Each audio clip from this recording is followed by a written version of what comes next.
เมื่อมานี่ฟังก่อนแม่ยายเอ้ยละก่อนสิจรจากบ้านจากบ้านคำฟังนั้นไปไกลนี่แล้วสิจากไทยไปลาวเท้าสิไปเฮียนหูละหาญาคูอาคมกาตาลืมบองผู้ลือซื้อทำผ้าพงดงลึกลำคนบ่ได้ดอกทองเขียวละเท้าเลยย่อโอ้ยมือไหวทั้งบนบ้านนั่นสานกาวธาตุอูลังบอนพระเจ้าละบอนกระดูกหัวอกเท้าเลยย่อมือยุกก้าวบนบานนอสานไว้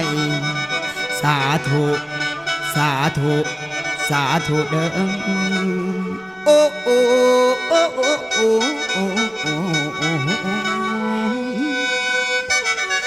สาธุเด้อให้ไปดีอันมาได้ป่าใสแผ่พายให้เป็นอา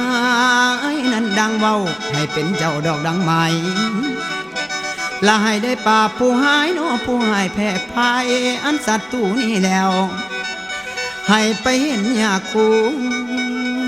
ดอกดังใจมนุแมงละจริงได้ยังโอ้ยมากำ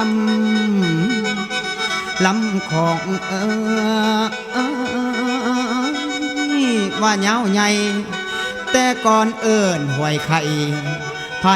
จำยำสู่ลาวละน้ำตาไหลเหงาเหงาเหงาคิดหอดพอดของบ้านนี่แล้วแม่กะพานใจวิวกิ้วเท่าใดกะทนได้ละท้องคันตีเอาไว้ฟังหัวใจจากบ้านเก่าเสียงลมทางดังมาเลือดเธอเท้า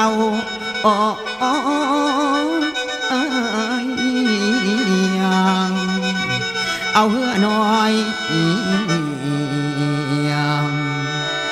จอดฟังเสียงโอ้ยเด้อละน้องหอยอ้อยอ้อย